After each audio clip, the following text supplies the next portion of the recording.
इन्नल हम्दलिल्लाह नहमदुहु व नस्तईनुहु व नस्तगफिरुह व नऊज़ु बिल्लाहि मिन शुरूरि अनफुसिना व मिन सय्यिआति अअमालिना मन यहदिहिल्लाहु फला मुदिल्ल लहु व मन युद्लिल फला हादिय लहु व अशहदु अन ला इलाहा इल्लल्लाह वहदहु ला शरीका लहु व अशहदु अन्न मुहम्मदन अब्दुहु व रसूलुहु अम्मा बअदु फ़इन्न खैरल हदीस किताबुल्लाह व खैरल हदी हदी मुहम्मदिन सल्लल्लाहु अलैहि वसल्लम व शर्रल उमूरि मुहदसातुहा व कुल्ल मुहदसतिन बिदअ व कुल्ल बिदअतिन ज़लाला व कुल्ल ज़लालतिन फिन्नार फ़अऊज़ु बिल्लाहि मिनश शैतानिर रजीम बिस्मिल्लाहिर रहमानिर रहीम या अय्युहल्लज़ीना आमनुत्तक़ुल्लाहा हक़्क़ तुक़ातिही व ला तमूतुन्न इल्ला व अंतुम मुस्लिमून या अय्युहन्नासु इत्तक़ू रब्बकुमुल्लज़ी ख़लक़कुम मिन नफ़्सिन वाहिदा व ख़लक़ मिन्हा ज़ौजहा व बस्स मिन्हुमा रिजालन कसीरन व निसाअ वत्तक़ुल्लाहल्लज़ी तसाअलून बिही वल अर्हाम इन्नल्लाहा काना अलैकुम रक़ीबा या अय्युहल्लज़ीना आमनुत्तक़ुल्लाहा व क़ूलू क़ौलन सदीदा युस्लिह लकुम अअमालकुम व यग़फिर लकुम ज़ुनूबकुम व मन युतिइल्लाह व रसूलहु फ़क़द फ़ाज़ फ़ौज़न अज़ीमा रब्बिश्शरह ली सदरी रब्बिश्शरह ली सदरी रब्बिश्शरह ली सदरी व यस्सिर ली अमरी वहलुल उक़दतम मिन लिसानी यफ़क़हू क़ौली अल्लाहुम्मा तक़ब्बल मिन्ना सालिहल अअमाल व तजावज़ अन सय्यिआति अअमालिना क़ाल तबारक व तआला फ़ी कलामिहिल मजीद फ़अऊज़ु बिल्लाहि मिनश शैतानिर रजीम बिस्मिल्लाहिर रहमानिर रहीम लक़द कान लकुम फ़ी रसूलिल्लाहि उस्वतुन हसना। अलबत्ता तहक़ीक़ तुम्हारे लिए अल्लाह के रसूल सल्लल्लाहु अलैहि वसल्लम की ज़िंदगी बेहतरीन नमूना है।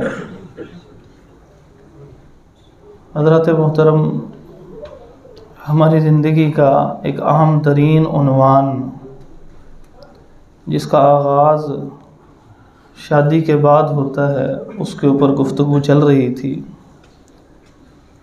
और वो है मुश्तरका ख़ानदानी निज़ाम, जिसको जॉइंट फैमिली सिस्टम कहा जाता है। वो बहू जो आने वाली है वो अपनी जगह परेशान होती है, ये नौजवान ये अपनी जगह परेशान हो जाता है कि कैसे माँ बाप, बहन भाइयों और बीवी के दरमियान तवाज़ुन कायम कर सकूं। और इसी तरह वो माँ बाप भी परेशान हो जाते हैं जो बड़ी खुशियों से चाव से लेके आते हैं बहू को, और कुछ इख्तलाफात की वजह से दिलों में कुदूरतें आ जाती हैं। फिर वो जो एक ही आंगन में खेल के हुए जवान हुए थे, वो बहन भाई कभी ज़्यादा करीब आ जाते हैं, बीवी दूर हो जाती है, कभी बीवी करीब आ जाती है और वो बहन भाई दूर हो जाते हैं। और ये बच्ची जो आई है इसके ज़िम्मे बाद ऐसी ज़रूरियात और ऐसे अहकामात लग जाते हैं जो शरीयत ने उसके ज़िम्मे नहीं लगाए थे, वो उनकी तकमील के अंदर ही अपनी ज़िंदगी का अक्सर हिस्सा खो देती है। शुरू में बाज़ औक़ात उसको तकलीफ़ का सामना करना पड़ता है, बाज़ औक़ात उसकी वजह से दूसरों को तकलीफ़ का सामना करना पड़ता है, और फिर अगर कभी इकट्ठे हो भी जाएं, वो चीज़ें गुज़र भी जाएं, तो वो यादें तल्ख़ हो जाती हैं। फिर उस वक़्त माफ़ी तलाफ़ी होती है जब बंदा कोई उनमें से दुनिया से रुखसत हो जाता है। मैयत उठाते वक़्त घर में एक दूसरे को कह के जाते हैं माफ़ कर देना, और मैयत रखी होती है तो उस वक़्त इमाम साहब से कहते हैं कि आप कह दीजिए कि जो कोई गलती हुई अल्लाह की रज़ा के लिए माफ़ कर दें। तो ये इसी तरह चलता रहता है। दीन इस्लाम चूँकि एक मुकम्मल दीन है, तो ये कैसे हो सकता है कि उसके बारे में कोई रहनुमाई ना देता हो।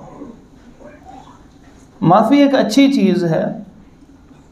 दुनिया से रुखसत हो गया, हस्सिनु मौताकुम, अपने मुर्दों की सिर्फ खूबियाँ बयान करो, लेकिन इसका मतलब ये कभी भी नहीं है कि ज़िंदगी में जैसे चाहे ज़िंदगी गुजार लो, जब मर जाए तो फिर एक दूसरे को माफ़ कर देना। शरीयत ने क्या रहनुमाई दी है? जब हम कुरान और हदीस का मुताला करते हैं तो कोई वाज़े एक उसूल नहीं दिया कि तुमने या तो जॉइंट फैमिली सिस्टम ही में रहना है या उसको बिल्कुल छोड़ देना है। कोई एक वाज़े लकीर नहीं खींची इस पर। अब ऐसा क्यों है? वो हदीस पाक में आता है, नबी अलैहिस्सलाम ने इरशाद फरमाया कि जिन चीज़ों से अल्लाह ताला ने खामोशी इख्तियार की है तो वो रहमत अल्लकुम, तुम्हारे ऊपर रहमत करते हुए की है, गैर निस्यान। अल्लाह ताला भूला नहीं था कि अपने वक़्त के हालात के मुताबिक तुम जैसे मुनासिब समझो कर लो, लेकिन जो बाकी शरई उसूल हैं उनको मद्देनज़र रखते हुए करना। शरीयत का मिजाज यही है, क्योंकि हजूर अलैहिस्सलाम ने अपनी बीवियों को अलग अलग अलग अलग रखा था, और लोगों के घरों में तंगी का आलम यह था कि 2-2 महीने चूल्हा नहीं जलता, तब भी उन्होंने अकेले अलहदा अलहदा चूल्हे रखे। ये नहीं कहा कि जो थोड़ा सा इकट्ठे एक ही घर के अंदर रह लो। ये मिजाज यही है, लक़द काना लकुम फ़ी रसूलिल्लाहि उस्वतुन हसना, कि अलग अलग बेहतर है। लेकिन कुछ ऐसी सूरतें जिनमें लाजिम है कि इकट्ठे माँ बाप के साथ लाजिम रहो, उनमें से वो सूरत के जब माँ बाप बूढ़े हो जाते हैं, जब वो खुद कुछ कर नहीं सकते, तो फिर उनके साथ रहना लाजिम है। जैसे मैंने आपको वो वाक़या सुनाया था, वो गार वाले अफराद में से जो एक बंदे ने कहा, ए अल्लाह, मैं लकड़ियों के लिए दूर निकल गया, देर हो गई, वापस आया और मेरी ज़िम्मेदारी में मेरे माँ बाप भी थे, बीवी भी थे और बच्चे भी और ग़ुलाम भी थे। इसका मतलब वो इकट्ठे रह रहे थे। हजूर सल्लल्लाहु अलैहि वसल्लम ने वाक़या बयान किया, लोगों को समझाने के लिए बयान किया है, तो ये इकट्ठे रहना है, ऐसे बूढ़े माँ बाप का साथ देना है। और इसी तरह, ये दरवाज़ा बाहर से खोल दीजिए। इसी तरह जब कोई बहनें कुछ कर नहीं सकती, किफ़ालत में नहीं, उनका कोई और नहीं है, तो इस सूरत के अंदर भी उनके साथ रहना है। जैसे सहाबी रसूल सल्लल्लाहु अलैहि वसल्लम ने कहा था, मेरे वालिद साहब जंग में शहीद हो गए, उनकी 7 बेटियां यानी 7 मेरी बहनें थीं, तो मैंने सोचा कि ऐसी औरत लेके आऊँ जो समझदार हो, इसलिए मैंने उस औरत से शादी की जो सैयबा थी, यानी पहले शोहर वाली थी, अब शोहर वाली नहीं रही, और मैंने फिर उससे शादी कर ली कि ये मेरी बहनें जो हैं ये बच्चियों की तरह हैं, तो इनकी जो है वो तरबियत आराम से कर सकेगी। तो इसका मतलब उसी घर के अंदर लेके आया। तो नबी अलैहिस्सलाम ने उसको भी ये नहीं कहा, नहीं भाई बीवी को अलहदा कर दो, बहनों को अलहदा कर देना, नहीं, ज़रूरत जहाँ ज़रूरत है वहाँ लाजिम है। वैसे शरीयत का असलन यही है कि अगर अलग हो सकता है तो अलग रहें, अगर नहीं ज़रूरत के मुताबिक इकट्ठे रह सकते हैं। इसको दिल पे तंगी ना बनाएं, बोझ ना बनाएं। जैसे बच्चा बिल्कुल स्टक हो जाता है इस बात पे कि नहीं मैं वखरा ही होना, या माँ बाप कह देते हैं मेरी मौत के बाद ये होगा, सब कुछ होगा, अजीब सी कैफियत का शिकार हो जाते हैं दोनों। तो 12 चीज़ें हैं, उनको सामने रख लें। आप इकट्ठे रहें, अलहदा रहें, दिल तो ना अलहदा करें। इसलिए शरीयत ने कोई पाबंदी नहीं लगाई। मेरे अल्फाज पे तवज्जो कीजिएगा, शरीयत ने पाबंदी नहीं लगाई। लिहाजा ना तो माँ बाप इंसिस्ट करें, ना उन पे इसरार करें, और ना बच्चे अलग होने के ऊपर शदीद इसरार करें। अपने मारूजी हालात के मुताबिक फ़ैसला करें कि क्या आपको इकट्ठा रहना है, चाहे अलहदा रहना है। अगर अलहदा भी हो, खाने अलग भी हो जाएं, घर अलग भी हो जाएं, तो दिल नहीं अलग होने चाहिए। वरना एक ही छत के अंदर रहते हुए दिल अलग होते हैं, नफरतें पनपती हैं, और नफरतें ख़त्म कीजिए। कई दोस्त हैं, हम उनके साथ तो नहीं हर वक्त रहते, लेकिन वो दोस्त है, जब उसका तस्करा आता है चेहरे पे मुस्कुराहट आ जाती है, दिल खुश हो जाता है। रहते अलग अलग हैं। कई ऐसे लोग हैं जो बिल्कुल साथ रहते होते हैं, उनमें नफरत इतनी होती है, रहते एक छत के नीचे हैं, खाते एक हंडिया से हैं, कारोबार एक दुकान के अंदर कर रहे होते हैं, फैक्ट्री में, नफरत इतनी होती है उसकी, आप उसका बात उसके नाम आ जाए, कहते हैं इधर नाना नहीं मेरे सामने हो। तो इस्लाम ऐसा मिजाज नहीं देता। इस्लाम कहता है आप इकट्ठे रहो, अलग रहो, अपनी ज़रूरत के मुताबिक जो आप फैसला करना चाहो कर लो, अपनी ज़रूरत के मुताबिक करो, लेकिन कुछ उसूल हैं उनको सामने रखना। सबसे पहला उसूल, अल्लाह ताला हमें इन उसूलों को समझने और इन पे अमल करने की तौफीक अता फरमाए, ताकि हमारी जॉइंट फैमिली सिस्टम हो या ना हो, और अगर हो तो हम इन उसूलों के मुताबिक दिल हमारे साथ इकट्ठे रहें फिर भी। तो याद कर लें, पहला उसूल है निगाह की हिफाजत का। सूरत अन-नूर सूरत नंबर 24 आयत नंबर 30 और 31, अल्लाह तबारक व तआला ने इरशाद फरमाया, कुल ए मोहम्मद सल्लल्लाहु अलैहि वसल्लम आपने कहना है इनको। अल्लाह किसको कहना है? लिल मोमिनीन, ईमान वाले मर्दों से कह दीजिए। क्या कहना है या अल्लाह? यग़ुज़्ज़ू मिन अबसारिहिम, इनसे कहिए कि अपनी निगाहों को नीचा करना, अपनी निगाहों को झुका कर रखें। जब हम जॉइंट फैमिली सिस्टम में रहते हैं तो उसके अंदर गैर महरम के साथ इंटरेक्शन बढ़ता चला जाता है। भाभी गैर महरम होती है, एहतराम वाला रिश्ता है लेकिन गैर महरम होती है। देवर जेठ गैर महरम होते हैं, ये बड़े तरीन गैर महरम हैं। आप सल्लल्लाहु अलैहि वसल्लम से एक दफ़ा पूछा गया कि इसके बारे में क्या ख्याल है हुज़ूर सल्लल्लाहु अलैहि वसल्लम? अलहम, ये जो जेठ होता है, ये जो देवर जिसको कहते हैं, शोहर का जो भाई है, इसके बारे में आप सल्लल्लाहु अलैहि वसल्लम फरमाया अल मौत, मौत है। अब वो मौत क्या है? जैसे मौत होती है उससे इंसान घबराता है, डरता है या उसका एहसास करता है, बिल्कुल ऐसे ही इसके साथ भी ये मामला है। ये गैर महरम है, एहतराम में बिल्कुल उसी तरह है जैसे भाई होते हैं, लेकिन इस एहतराम के बावजूद नज़रें उन तक नहीं जानी चाहिए, ना इसकी ना उसकी। पर्दा ज़रूरी है। इसलिए कम अज़ कम उन घरों के अंदर इस पर नज़र सानी करें अपनी ज़िंदगी पे, जो इकट्ठे बैठ के खाना खा रहे होते हैं। ये मोहब्बत का और अंदाज इख्तियार कर लें, शरीयत को तबाह ना करें। इकट्ठे बैठ के खाना खा रहे हैं, वहीं सारे गैर महरम, महरम गैर महरम, सारे बड़े एहतराम वाले हैं। अगर कोई ऐसी बात आपको महसूस हो तो उसको शरीयत के तनाजुल में ठीक किया करें। ऐसे नहीं है मेरे घर में होता है, साढ़े घर तो बहुत चंगे, हजूर के सहाबा से अच्छा घर कोई नहीं था। अगर ये अव्वलीन मुखातिब वो हैं, अच्छा नबी अलैहिस्सलाम के ज़माने में कौन थे सबसे पहले मोमिन? सहाबा किराम रज़ियल्लाहु ताला। तो अल्लाह तबारक व तआला ने क्या हुक्म दिया? कुल लिल मोमिनीन, और अगली आयत में कुल लिल मोमिनात। दुनिया के सबसे पाकीज़ा मर्द और दुनिया के सबसे पाकीज़ा औरतें, उनको अल्लाह तबारक व तआला कह रहे हैं कि इनको नबी सल्लल्लाहु अलैहि वसल्लम हुक्म दीजिए। अगर उनको फरार नहीं तो हम किस खेत की मूली हो? अगर इकट्ठे बैठ के खाना है तो कोई पर्दा ऐसा मौजूद होना चाहिए। लोग आते हैं कहते हैं मेरी बेटी बड़ी परेशान है, वो दीन पे अमल करना चाहती है, लेकिन वो सारे वहाँ पे बैठते हैं तो सास आगे से कह रही होती है, ससुर कह देता है अच्छा मेरे पुत्र इन्हें पेड़े ने इन्हें को पर्दा कर दिए तुम। तो भाई वो बुरे नहीं हैं, बहुत अच्छे हैं, लेकिन अल्लाह ताला सबसे अच्छा है, उसका हुक्म। हजूर को यही बात पसंद थी। इस वजह से ये चीज़ निहायत ज़रूरी है, निहायत अहम है।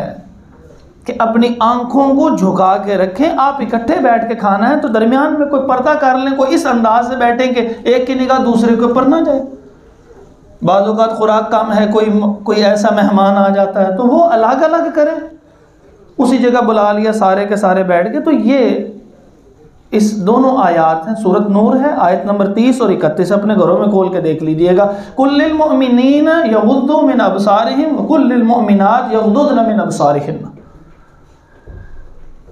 दूसरा हुक्म, इंसान का दिल करता है उसका लिबास अच्छा हो, उसका जूता अच्छा हो। ये तो लफ्ज़ हुजूर से भी पूछे गए, नबी अलैहिस्सलाम से भी। तो आप अलैहिस्सलाम ने क्या फरमाया था? फरमाया इन्नल्लाह जमील युहिब्बुल जमाल। तो इसको बंद कर दें, ये मिल जाएगा आपको बात। आप सल्लल्लाहु अलैहि वसल्लम ने क्या फरमाया? इन्नल्लाह जमील युहिब्बुल जमाल। अल्लाह ताला खूबसूरत है और खूबसूरती को पसंद करता है। क्या मतलब हुआ कि ये इंसान की तबीयत है। अच्छा लिबास अगर अल्लाह ने पैसे दिए तो पहने, अल्लाह ताला पसंद करता है इस चीज़ को। ये मसनूई सा अपने ऊपर एक तारी कर लेना कि तकवा ये नहीं होता। तकवा है जिन चीज़ों से अल्लाह उसके रसूल ने मना किया उससे रुक जाओ, इसको तकवा कहते हैं। लिबास अच्छा पहनना तो अच्छी बात है, और अब जब लिबास अच्छा पहनते हैं तो अब आप लोग चूँकि कारोबारी लोग हैं, आपके इल्म में हैं, औरतों के लिबास में कढ़ाई कमीज़ के अगले हिस्से के ऊपर वाले हिस्से के ऊपर होती है। सारे डिज़ाइन जो हैं उस जगह के ऊपर बनाए जाते हैं।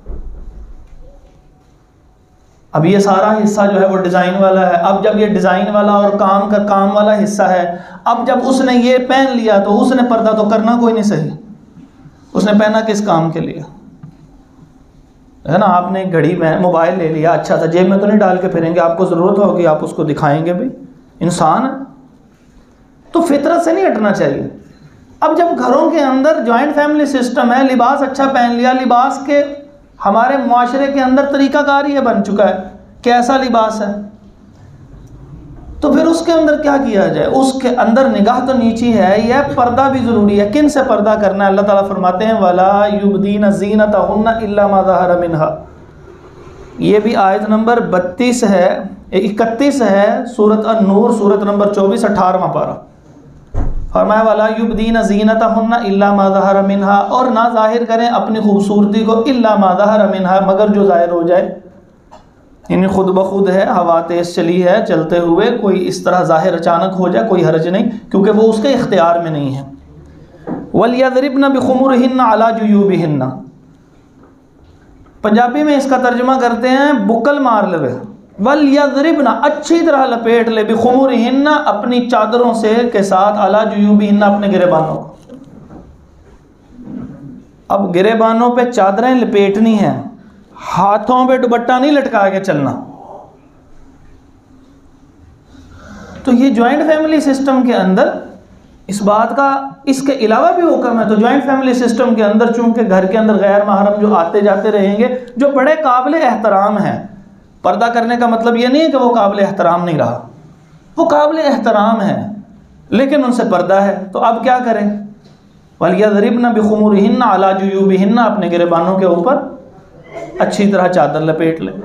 वला युबदीना ज़ीनतहुन्ना, और अपनी खूबसूरती जाहिर ना करें। किसके सामने जाहिर करते हैं? इल्ला, सिवाय उनके, किनके? लिबुउलतिहिन्ना, अपने शोहरों के सामने। औ आबाइहिन्ना, या अपने वालिद के सामने। औ आबाई बुउलतिहिन्ना, या अपने शोहर के वालिद ससुर के सामने। औ अबनाइहिन्ना, या अपने बेटों के सामने। औ अबनाई बुउलतिहिन्ना, या अपने शोहर के बेटों। कौन से शोहर के बेटे? जो किसी और बीवी से हैं उसके, वो ऐसा भी मुमकिन है, यानी सौतेले बेटे। ये मुंह बोले बेटे कोई चीज़ नहीं होती। सूरत नंबर 33 उसकी आयत नंबर 5, इसका नाम है सूरत अल-अहज़ाब। अल्लाह ताला ने ये सारे मुंह बोले बेटे ख़त्म कर दिए, कोई मुंह बोला बेटा नहीं होता। फरमाया उदऊहुम लिआबाइहिम हुवा अक़सतु इंदल्लाह, इनको इनके बाप के नाम से पुकारो, कोई किसी का ऐसा बेटा नहीं होता। इसलिए मेरा पुत्र ही है, मेरा पुत्र नहीं, पुत्र ही है, नहीं होता कुछ भी। पुत्र है या नहीं है ये होता है। जो बेटा है उसके साथ पर्दा नहीं है, जो बेटों की तरह है उससे अगर वो गैर महरम है तो पर्दा करना है, और अगर भांजा भतीजा है तो वो सही है, उसकी अलग से इजाज़त मौजूद है कि वो बेटा ही है आपका। औ अबनाई बुलतिहिन्ना औ इख्वानिहिन्ना, या अपने भाइयों के सामने अपनी खूबसूरती जाहिर की जाए। रवाज ही उल्टा आ गया, बाप के सामने या भाई के सामने। औरतों ने सर के दुपट्टे जो उतारे होते हैं वो जल्दी से ले लेती हैं और अच्छी तरह अपना आप लपेट लिया, और जब वो चले गए कज़न बैठे हों उतार दिया। यानी बाप और भाई, वो को बदमाश था उससे तो पर्दा। अल्लाह ताला फरमा रहे हैं औ इख्वानिहिन्ना, अपने भाइयों के सामने, ठीक है, कोई हरज वाली बात नहीं। मैं ये नहीं कह रहा कि दुपट्टे उतार दे, मैं ये कह रहा हूँ अगर सरक जाए तो गुनाह नहीं है, सरक जाए तो गुनाह नहीं है। दोबारा मेरे जुमलों को कोई और माना ना, मफ़हूम ना पहना दिया जाए। सरक जाए तो गुनाह नहीं है। वुज़ू करते हुए सर का मसा कर दिया भाई के सामने तो गुनाह नहीं है। औ बनी इख्वानिहिन्ना औ बनी अख़वातिहिन्ना, या भाइयों के बेटे या बहनों के बेटे, भाइयों के बेटे भतीजे, बहनों के बेटे भांजे, वो भी बेटे हैं आपके। ये औरतों को बताया जाए। औ निसाइहिन्ना, या औरतों के सामने कोई हरज वाली बात नहीं है, कोई ऐसी हरज वाली बात नहीं है कि दुपट्टा पीछे हो गया कुछ, तो कोई हरज वाली बात नहीं है, क्योंकि औरत है, औरत के सामने है, कोई हरज नहीं है। ऐसा नहीं कि वो बेपर्दगी की तरफ चल निकला। फरमाया औ मा मलकत अयमानुहुन्ना, या वो जो घर के अंदर औरतें काम करने वाली लोंडियाँ होती थी पहले वक्तों में, उनके लिए, उनके सामने। अवित ताबिईन गैर उलिल इरबति मिनर रिजाल, या वो बंदे के जिन्हें इन चीज़ों का एहसास नहीं है, यानी वो कोई मेंटली डिस्टॉर्ड लोग हैं, कोई ख़राब लोग हैं, यानी उनको अंदाज़ा ही नहीं है इन चीज़ों का। जैसे कुछ चले लोग होते हैं ना, सिद्धे, जिनको हम उर्फ़ आम में कहते हैं, ऐसे अफराद जिनको बिल्कुल नहीं पता औरतों का। लेकिन अगर माशरे ने उनको भी तबाह कर दिया हुआ है तो फिर उनसे भी करेंगे, क्योंकि माशरे ने अगर उनको तबाह कर दिया हुआ। फरमाया अवित्तिफ़्लिल्लज़ीना लम यज़हरू अला औरातिन निसा, या उन बच्चों के सामने कि जिनके ऊपर अभी औरतों के पोशीदा मामला ज़ाहिर ना हुए हों। अल्लाह ताला ने ये नहीं फरमाया कि वो बालिग हो, बालिग नाबालिग की बात नहीं की अल्लाह ताला ने, क्योंकि बाज़ ऐसे नाबालिग बच्चे भी होते हैं कि जो होते नाबालिग हैं लेकिन ज़हनी तौर पे बालिग हो चुके हैं, उनको सारे मामलात का पता होता है। तो जिनको सारे मामलात को आजकल देख ले, हमारे माशरे के अंदर फिल्में, ड्रामे, हर चीज़ इतनी उरूज के ऊपर है कि छोटा बच्चा भी, एक बच्चा गाली निकाल रहा था, मैंने उसको कहा कुछ तो शर्म कर, तुझे पता है इसका क्या मतलब है? मुझे कहने लगा मैंने तो बहुत पता। आप अंदाज़ा लगाइए कि क्या कैफियत हो गई है। ये मुआशरा है बच्चा छोटा, बिल्कुल छोटा सा बच्चा 7-8 साल का, ये तो बालिग नहीं ना हुआ अभी, ना ज़ेरे ना बाल हैं, ना बगल के बाल हैं, ना ही वो मुहतलिम हुआ। तो फिर क्या हुआ? ये वो बच्चा है कि जिसके सामने औरतों के मामला ज़ाहिर हो चुके, माशरे ने उसको गंदा कर दिया, माँ बाप की अदम तवज्जुही की वजह से वो उस ऐसी सोसाइटी का शिकार हो गया, उसको सब कुछ मालूम है। फरमाया वो बच्चे नहीं, वो बच्चे लम यज़हरू अला औरातिन निसा, जिन्हें ये मामलात पता ना हो। और इसमें से वो बच्चे भी निकल गए कि जो कहते हैं ना, ये तो बच्चा ही है मेरे हत्थों से जवान होया, ये वो बच्चे भी बीच में से निकल गए। क्यों? वो बड़े हैं, जो बड़ा है उसको आपका खाली बेटा कहना उसको बच्चा नहीं बना देगा। वला यदरिबना बिअरजुलिहिन्ना लियुअलम मा युख्फीना मिन ज़ीनतिहिन्ना, पाँव इस कदर ज़ोर ज़ोर से मार के ना चलें कि जो पाँव की पजेबें हैं उनकी वजह से छन छन से करती आवाज़ें आए, और जो है लोगों को मालूम हो सके कि जो जीनत छुपाई है वो लोगों के सामने ज़ाहिर होनी शुरू हो जाए। कुछ चूड़ियाँ पहनी हैं वो छन छन करेंगी, सामने ज़ाहिर हो जाएंगी, पता लग जाएगा। इस्लाम कितना खूबसूरत दीन है, कितने अच्छे अहकामात दे रहा। फिर उसके बाद तीसरा, जॉइंट फैमिली के अंदर खुसूसी जहन में रखें कि गुफ्तगू के आदाब को सामने रखें, मुखातिब से किस अंदाज से बात करनी है, कोई ऐसा कलिमा नहीं निकले जो दूसरे की दिलादारी का सबब बने। मुआज़ बिन जबल रज़ी अल्लाह ताला अन्हु को अल्लाह के नबी सल्लल्लाहु अलैहि वसल्लम ने फरमाया ऐसे फ़अख़ज़ बिलिसानिही, ऐसे ज़ुबान को पकड़ने के बाद फरमाया इसको रोक लेना। कहते मैं बड़ा हैरान हुआ, मैंने पूछा कि इन्ना लमुआखिज़ूना मिम्मा नतकल्लमु बिही, क्या इसकी वजह से भी जो हम बात करते हैं इसकी वजह से भी पकड़े जाएंगे? आप सल्लल्लाहु अलैहि वसल्लम ने बड़े अजीब से नाराज़गी वाले अल्फाज फरमाया, थकीलत का उम्मुका, तेरी माँ तुझे गुम पाए मुआज़।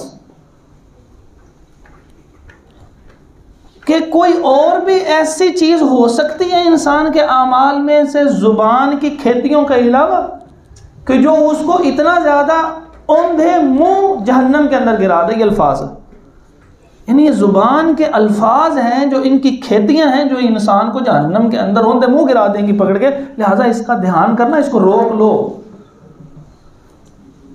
और हम क्या करते हैं, हम बात करते वक्त लोचदार आवाज़ें, भाई आपकी जैसी आवाज़ है इसमें थोड़ी सी ऐसी बुलंद आहंग आवाज़ हो कि जिससे दूसरे के दिल में कोई ख्याल तसव्वुर ना पैदा हो। फला तख़ज़ाना बिलक़ौल, बात के अंदर ऐसी लोच पैदा ना करें।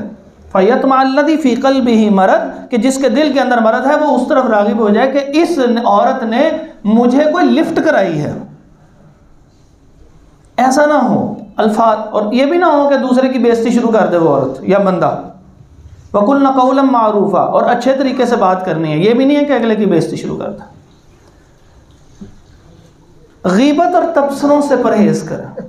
चौथी चीज़, क्योंकि जब गीबत और तबसरे आते हैं वो किस तरह आते हैं, हम आम तौर पे क्या करते हैं कि जब बात करनी शुरू करते हैं तो दूसरे के, जब हम इकट्ठे रहते हैं ना तो दूसरों के सारे ऐप पता लग जाते हैं। वो क्या खाता है, कितने बजे उठता है, कितने बजे सोता है। जॉइंट फैमिली सिस्टम में कोई चीज़ किसी की पोशीदा रह नहीं सकती। तो इस वजह से दूसरों की बातें दूसरों को मत बनाए। वला यग़्तब बाज़ुकुम बाज़न, एक दूसरे की गीबत ना किया करो। सूरत अल-हुजरात सूरत नंबर 49 आयत नंबर 12। अयुहिब्बु अहदुकुम अन यअकुल लहमा अखीहि मैतन फकरिहतुमूहु, तुम पसंद करते हो अपने मुर्दा भाई का गोश्त को, तुम तो नापसंद करते हो। जब ये नापसंद करते हो तो दूसरे मुसलमान भाई के वो उयूब तो ना लोगों के सामने बयान करो जो उसके अंदर पाए जाते हैं।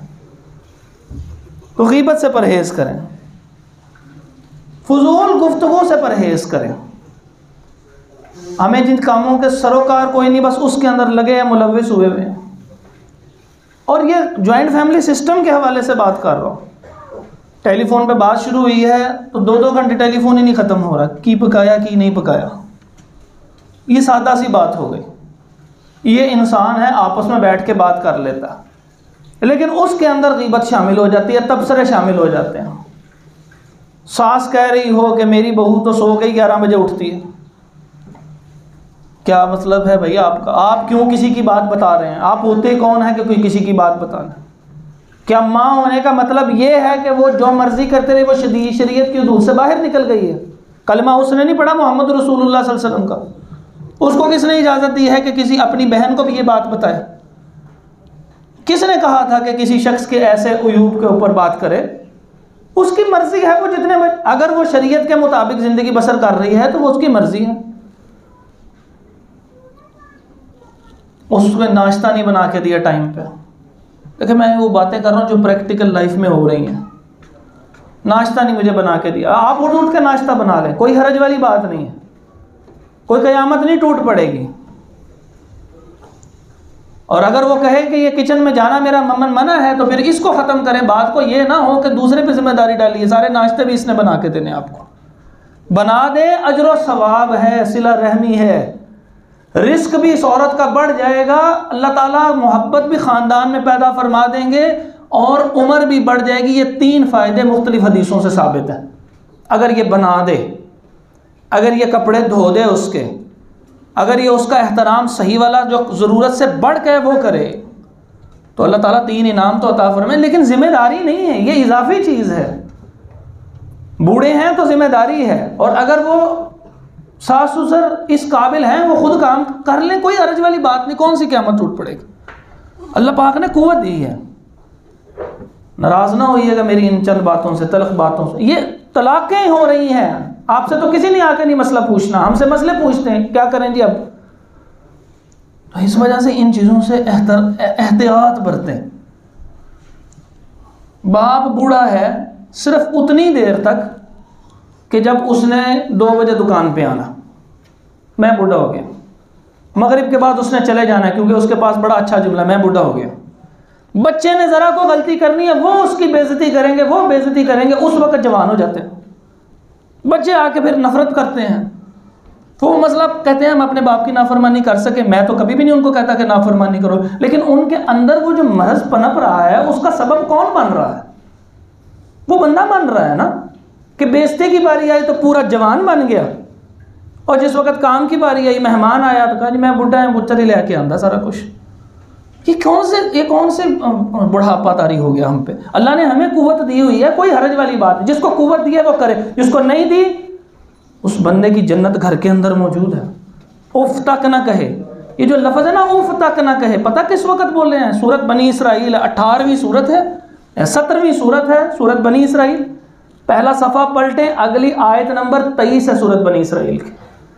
उसमें अल्लाह ताला ने फरमाया कि अगर तुम माँ बाप दोनों या एक को बुढ़ापे की हालत में पा लेते हो,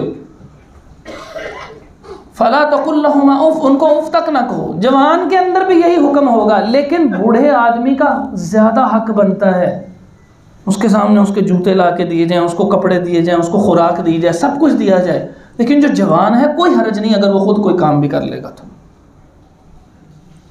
इतना कम बोझ पूरी दुनिया के अंदर इस तरह का बोझ नहीं डाला जाता जैसे हमारे बरसगीर के माशरे के अंदर डाला हुआ। फिर वो नफ़रत खाते हैं, वो बच्चा जब बचपन के अंदर ही अपनी सारी ख्वाहिशात ख़त्म करके लगा हुआ है, औलाद बाप के पैदा किए हुए जो उसके बहन भाई थे यानी वो उनकी खिदमत में लगा है, बहनों को मिल रहा है, उनकी ज़रूरियात पूरे कर, अपनी औलाद को, और आखिर में कहा जाता है तू कीता की सारी ज़िंदगी। ऐसे ना करें। और औलाद भी यही काम करती है, वो जाने ही नहीं दे रही, वो बहू इस किस्म ज़बरदस्त किस्म की अजाब की तरह मुसल्लत हो जाती है बाज़ औक़ात कि ना सास ससुर को खुद कोई चीज़ देनी है, ना उनको कोई काम करने देना है। अगर काम करेगी जी मेरी बेइज्जती है, और ख़ुद उनको कुछ दिया कुछ नहीं, उसको खुद नहीं करने देना, नहीं आपने नहीं करना है, मेरी बेइज्जती है किसी के सामने। बस बेइज्जती का इतना ही एहसास था तो फिर सास ससुर की खिदमत कर ले, ये भी तो तेरे माँ बाप की तरह। अल्लाह ताला ने बाप का महरम बना दिया, महरम बना दिया। कितनी बड़ी बात है। गैर बंदा वो शोहर बना तो महरम बना, उसके माँ बाप भी इसके महरम, उसका बाप भी इसका महरम बन गया। इतनी यानी शोहर अगर तलाक दे दे वो औरत जुदा हो जाएगी, लेकिन उस शोहर का बाप सारी ज़िंदगी अभी भी इसका महरम उसी तरह रहेगा, उसके साथ निकाह नहीं हो सकता।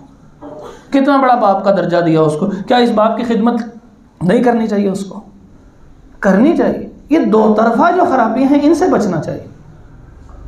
फरमाइए जो तन्हाइयों में बैठ बैठ के सरगोशियाँ करते हो ना, जो आजकल की तन्हाइयाँ टेलीफोन हैं, तो आइए सूरत अन्निसा सूरत नंबर 4 आयत नंबर मुझे भूल गया है। ला खैर फी कसीर मिन नजवाहुम इल्ला मन अमरा बिसदक़तिन औ मारूफिन औ इस्लाहिम बैनन नास। ये जहाँ सुलस होता है ना, वहाँ से जाके निकाल के देख लीजिएगा 5वें पारे का, कि ये जो तुम्हारी सरगोशियाँ ना इनमें कोई खैर नहीं है, सिवाय इसके कि तुम सदका करो। सदक़े की बात कर रहे हो तो तुम आहिस्ता आवाज़ में कर रहे हो, यार मैंने सदका करना है, मैं किसको दूँ बताओ मुझे। या फिर औ मारूफिन, या कोई नेकी की बात है, एक दूसरे की इस्लाह कर रहे हो, कोई बात कर रहे हो। और इस्लाहिम बैनन नास, कोई इख्तलाफ हो गया तो आहिस्ता आवाज़ में तय कर रहे हो, मैंने वहाँ पे बैठना है, लोगों को क्या समझाऊँ, किस तरह बात करूँ ताकि इनके दरमियान इख्तलाफ ख़त्म हो जाए। फ़लाँ बच्चा ख़राब हो गया, फ़लाँ कई इख्तलाफ लड़ाई है, इसको कैसे दो। ये बातें जो नेकी वाली हैं बस ये कर सकते हो, वरना जितनी सरगोशी की बातें होती हैं उनमें खैर नहीं होती, उनमें अक्सर जो है वो ख़राबी होती है। खाना अलग किया जा सकता है, ज़्यादा तलखी नहीं इख्तियार करने के, बस मैं हूँ तो बस खाना इधर ही है। और खाना लाजमी भी नहीं है कि अलग ही किया जाए, जब इख्तलाफ बढ़ जाए उसमें अलग कर दिया जाए, कोई हरज नहीं है। नबी अलैहिस्सलातु वस्सलाम जो हैं उनको पसंद था, फरमाया कि मैं अशरी कबीले से मोहब्बत करता हूँ, कि अशरी कबीले की एक सिफत बयान की पहले। आपने फरमाया कि ये अबू मूसा अशरी रज़ी अल्लाह ताला अन्हु मशहूर कबीला उनका है। कहते हैं जिस वक़्त इनके पास चीज़ें कम हो जाती थी ना मदीने के अंदर या किसी जगह के ऊपर, तो फिर ये इकट्ठे बैठते थे और अपनी चादर बिछा लेते, जिसके बाद जो कुछ होता ला के रख देता, और वहाँ पे फिर इकट्ठे बराबर बराबर तकसीम करके सब पेट भर लेते। फरमाया मैं इनमें से हूँ और ये मुझ में से है। ये जो सैयदना हुसैन रज़ी अल्लाह उनके लिए नहीं फरमाया था, ये वही लफ्ज़ है अशरी, पूरे अशरी कबीले के लिए। उसका सबब क्या था कि अपने दूसरे भाई का इस कदर एहसास करने वाले लोग थे। तो अगर कोई इस कदर एहसास करने वाला हो और बहू कोई चीज़ पकाए और जाके अपने कमरे में जाके अकेले ही खा रही हो, तो फिर हुजूर तो इसके साथ नहीं होंगे। और अगर यही चीज़ें खुद सब कुछ अच्छा अच्छा खुद खा लिया और वो बहू जो है वो जो पका के लेके आई उसके लिए आखिर में बचे भी वो चीज़ें जो सब ने छोड़ी छोड़ी हों, तो फिर हुजूर इस सास ससुर के और उन नंदों और देवरों जेठों के साथ भी नहीं। क्योंकि हुजूर किसके साथ हैं? जो सब इकट्ठे खा रहे हैं, मोहब्बत और एहतराम। कौन सा इकट्ठा? कि जो दूसरे को भूखा नहीं रहने देते। अगर दीवार के पार जो हमसाया है वो भूखा सो जाए तो ईमान इस बंदे का ज़ाया हो जाता है। घर के अंदर कर कोई भूखा सो गया तो इसका ईमान ज़ाया नहीं होगा। इसलिए ये दो तरफा जो खराबियाँ शुरू हैं, अल्लाह ताला हमें दूर करने की तौफीक अता फरमाए। और जो कमियाँ हो चुकी हैं अल्लाह तबारक व ताला हमें माफ़ फरमाए, आइंदा बचा ले। खाने में नक्स ना, 2-3 बातें और हैं, मुजरा तवज्जो सुने। खाने में नक्स ना निकालें। इसको तो खाना ही बनाना नहीं आता, मैं यहाँ पर आई हूँ उसके बाद अच्छा खाना बनाना शुरू किया। ये दो तरफा जुमले, तल्ख जुमले। फरमाया कि माअब रसूलुल्लाह सल्लल्लाहु अलैहि वसल्लम तामन कत, आप सल्लल्लाहु अलैहि वसल्लम ने कभी खाने में नक्स निकाला। नमक कम है, नमक तेज़ है, आज कैसा बना है, आज शोरबा ज़्यादा बन गया है, आज तो गोश्त गला कोई नहीं। क्यों नक्स निकालते हैं?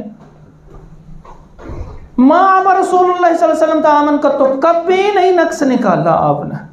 जिसके साथ आपने इकट्ठे रहना है उसके साथ ही नक्स निकाल रहे हैं। घर में एक जुमला, एक ऐसा तल्ख जुमला है जो भाइयों में लड़ाई करा देता और शैतान को रास्ता मिल जाता है। वो जुमला पता क्या? ये काम किसने किया? अब ये काम किसने किया क्यों पूछ रहे हैं? आपको ना पसंद है खुद ठीक कर लें या उस जगह से किनारा कशी इख्तियार कर लें। ये जुमला इतना तल्ख है कि वो किया तो आखिर घर की किसी फैमिली मेंबर ने, तो आप क्या उससे लड़ पड़ेंगे, गोली मार देंगे, क्या करेंगे? क्यों कहते हैं ये जुमला? ये फलां काम किसने किया, ये गिलास यहाँ किसने रखा, फलां ये हरकत किसने की? भाई घर के अंदर है, आपने इकट्ठे रहना है, दूसरे के साथ तहम्मुल कर ले।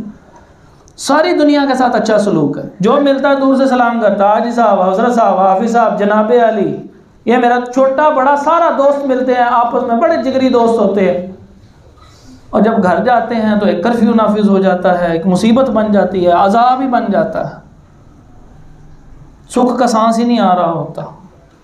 ये किसने किया का जुमला, इस क्यों को छोड़ दे ज़िंदगी से।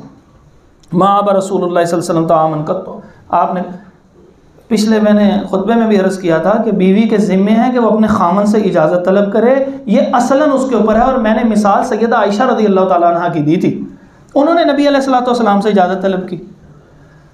अब ये एहतराम है बड़ों का कि बड़ों को अपने मामलात में शरीक करें, उनको अलहदा ना कर दें, लेकिन उनके ऊपर ये पाबंदी ना लगाएं कि बस वो इजाज़त देंगे तो फिर ही तुम जा सकती हो वरना नहीं। ये दोनों में फ़र्क कर लें इस बात कि इजाज़त उसने खामन से लेनी है। और ये एहतराम का रिश्ता है कि अपने बड़ों से पूछना, उनको साथ मिलाना चाहिए, उसके बगैर कोशिश करें ना काम हो। बड़े हैं आपके, दुआएं देने के लिए मुफ्त में घर बैठे हुए हैं, कोई काम नहीं है, सिर्फ दुआएं करते रहते हैं। आधी रात को कोई बूढ़ा उठा हो और वो अपनी औलाद के लिए दुआ ना करता हो, मैं तो मानता ही नहीं कि वो नहीं, अपने लिए नहीं करते होंगे, औलादों के लिए करते हैं। औलाद होता ही ऐसा मीठा फल है, तो जो हर वक्त की मुफ्त की दुआएं और मुफ्त की जन्नत आपके पास मौजूद है, जो सिला रहमी से आपके उम्र में इजाफा करवा रहे हैं, जो ख़ानदान में मोहब्बत का ज़रिया बन रहे हैं, जो रिस्क में इजाफे का सबब बन रहे हैं, उनसे कुछ ना कुछ पूछ ले। लेकिन लाजिम सिर्फ खामन से है, बेहतर है कि वो पूछें, उनको साथ लेके चले। जब घर में दाखिल हों तो इजाज़त लेके दाखिल हों। हर एक के पास ना अपनी एक चाबी मौजूद होती है। इस वक्त वो मूड आता है अचानक अंदर घर में, अपने घर में जैसे मर्जी दाखिल हो, जॉइंट फैमिली सिस्टम में ऐसे दाखिल ना हो। ये भी सूरत अन-नूर है, आयत नंबर 27, 28 और 29, 18वां पारा, 24वीं सूरत। ये खुतबा आपके पास लिंक आ जाएगा, इसको दोबारा सुनिए, 3 दफ़ा सुनिए, 10 दफ़ा सुनिए और घर वालों के साथ बैठ के सुनिए, उनको भी सुनाएं। ये मैंने हर तरह की बात की है यहाँ पे, सास ससुर बहू और वो नौजवान और वो सारी बातें जो शरीयत, मैंने सब बात के साथ आपको एक रेफरेंस दिया। अगर मेरी किसी बात से इख्तलाफ करना है तो आप उसका अपोजिट रेफरेंस लेकर आए। हो सकता है मैं भी गलत हूँ, इज्तिहादात में कोई गलती कमी कोताही हो सकती है, लेकिन रेफरेंस लेकर आए। सूरत अन-नूर आयत, सूरत नंबर 24 है, आयत नंबर 27, 28 और 29।